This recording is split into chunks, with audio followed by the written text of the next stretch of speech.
বুবলাই এবার কমলিকার কাছে ক্ষমা চেয়ে তার মাকে নিজ হাতে খাইয়ে দিতে গেলে সেখানে নতুন এসে বাধা দিল। হ্যাঁ বন্ধুরা, এমনটাই দেখতে পারবে আজকের পর্বে। বিস্তারিত জানতে ভিডিওটিতে লাইক দিয়ে চ্যানেলটিকে সাবস্ক্রাইব করে পুরো ভিডিওটি তোমরা দেখতে থাকো। গল্পের শুরুতে আমরা দেখতে পারবো কমলিনী অসুস্থ হয়ে পড়ে আছে। তখন সেখানে বুবলাই এসে বলতে লাগলো, মা মা তুমি এখনো কেন এভাবে শুয়ে আছো? উঠো উঠো, রান্নাঘরে তোমাকে যেতে হবে, ওরা তোমাদেরকে দেখতে এসেছে, কিছু তো ওরা খাওয়া দাওয়া করবে।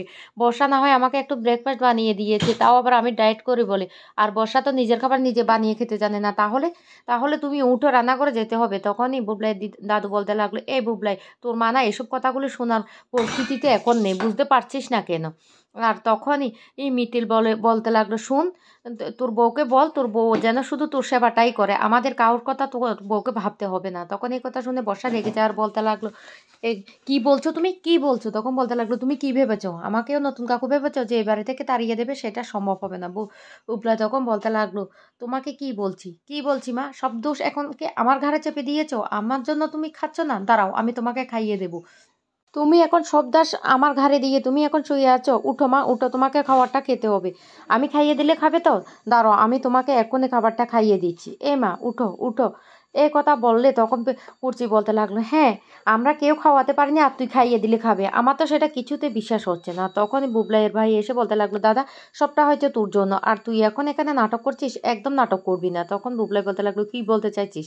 মায়ের অসুস্থতা শুধু আমার জন্য হয়েছে? তখন বুবলাই তার মাকে বলতে লাগলো, এই মা মা আমি না তোমার ভালোর জন্য এই কাজটা করেছি, সবাই তোমাকে নিয়ে সমালোচনা করবে সেই জন্য আমি এই কাজটা করতে বাধ্য হয়েছি। দাঁড়াও, আমি তোমাকে খাইয়ে দিচ্ছি মা, একটু আমার হাতে খাও। এই বলে খাইয়ে দিতে যখনই যায় তখনই হঠাৎ করে কমলিকা অসুস্থ হয়ে গেল। কুর্চি রেগে যায় আর কুর্চি বলতে লাগলো, তোকে কিচ্ছুটি করতে হবে না, সর এখান থেকে সর। এই বলে ধাক্কা দিয়ে সরিয়ে দে বুবলাইকে। আর বুবলাই তখন বলতে লাগলো, আমার মায়ের শরীরটা এতটা খারাপ আর আমি আমি এখান থেকে সরে যাব? সেটা হতে পারে না, আমি আমার মাকে খাইয়ে দেবো। এই বলে বারবার খাইয়ে দেওয়ার চেষ্টা করতে থাকে, কিন্তু কমলিকা তখন জ্ঞান থাকে না। তারপরে বলতে লাগলো, তোমাকে ওষুধ ওষুধ খাবে?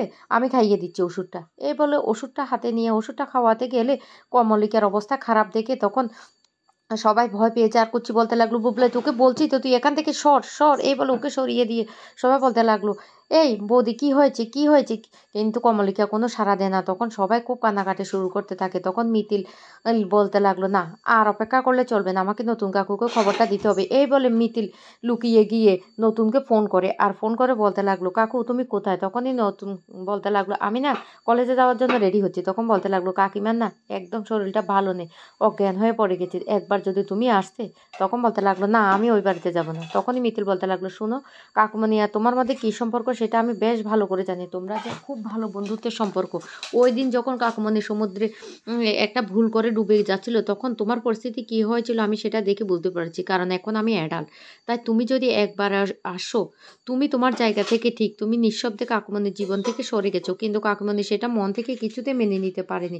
আমার মনে হচ্ছে সেই জন্য কাকুমণির আজকে এই অবস্থা হয়েছে, খুব শরীর অসুস্থ, তুমি একবার আসো। এদিকে কুর্চি সহ সবাই কান্নাকাটি করতে থাকে। তখন ডাক্তার আসে আর আসলে বলতে লাগলো, আমি অ্যান্টিবায়োটিক দিয়েছি, এগুলো তো অন্ততপক্ষে খাবে, ওষুধ না হওয়ার কারণে আজকে এমন অবস্থাটা হয়েছে, ওষুধে তো একটু হলেও কাজ করতো। তখনই বুবলাই বলতে লাগলো, ইনফেকশন হয়ে গেছে নাকি মায়ের? তখন এই কথা শুনে ডাক্তার অবাক হয়ে গেলে তখনই মিঠি বলতে লাগলো, ডাক্তারবাবু আপনি শুধু আমাদের কথা শুনুন আর কারো কোনো কথা শুনবেন না। তখন কমলিকার মা বলতে লাগলো, আমি আমার মেয়েকে আমার বাড়িতে নিয়ে যেতে চাই, আমি একটু একটু করে খাইয়ে আমার মেয়েকে সুস্থ করতে চাই। তখন কমলিকার বাবা বলতে লাগলো, এই কাজটা তুমি এখানে থেকে করলে তোমাকে কে নিষেধ করেছিল? তোমরা কেউ আমার মেয়ের প্রতি যত্ন দিচ্ছ না, যার কারণে আমার মেয়েটা আজকে এমন পর্যায়ে চলে গেছে। বুবলাই তখন বলতে লাগলো, মা কিছু খাচ্ছে না কেন ডাক্তার কাকু? তখন ডাক্তার বলতে লাগলো, কারো হাতে যখন খাচ্ছে না তাহলে আমি একটু চেষ্টা করে দেখি। তুমি তো আমি যতদিন তোমাদের বাড়িতে আসতাম তুমি আমাকে চা করে দিতে, নিছাদের সেবা করতে, আজকে না হয় আমি তোমাকে একটু সেবা করি, আমি খাইয়ে দিলে খাবে তো? তখন কমলিনী কিছুই বলে না, চুপ করে চেয়ে থাকে। আর এদিকে ডাক্তারবাবু বলতে লাগলো, ঠিক আছে খাওয়াটা এদিকে আনুন, আমি তাহলে খাইয়ে দেওয়ার চেষ্টা করছি। অন্যদিকে দেখা যায় নতুন কমলিকার এই কথাটা শুনে কিছুতে নিজেকে স্থির রাখতে পারছে না আর বলতে লাগলো, না আমাকে এবার যেতেই হবে, না হলে কমলিনী আর বাঁচবে না। এই বলে নতুন ছুটি আসতে থাকে কমলিনীকে দেখার জন্য। এদিকে ডাক্তারবাবু বলতে লাগলো, মা তুমি যদি না খাও তাহলে ধীরে ধীরে তুমি কিন্তু একদম শেষ হয়ে যাবে, তুমি উঠে পর্যন্ত দাঁড়াতে পারছো না, দেখছো না তোমার শরীরটা কেমন অসুস্থ হয়ে গেছে। বুবলাই তখন বলতে লাগলো, আমার মা ঠিক হয়ে যাবে তো ডাক্তার কাকু, আমার মা ঠিক হয়ে যাবে তো? তখনই বুবলাইয়ের ভাই বলতে লাগলো, সবটা তোর জন্য হয়েছে, আমি তোকে ছাড়বো না কিছুতে।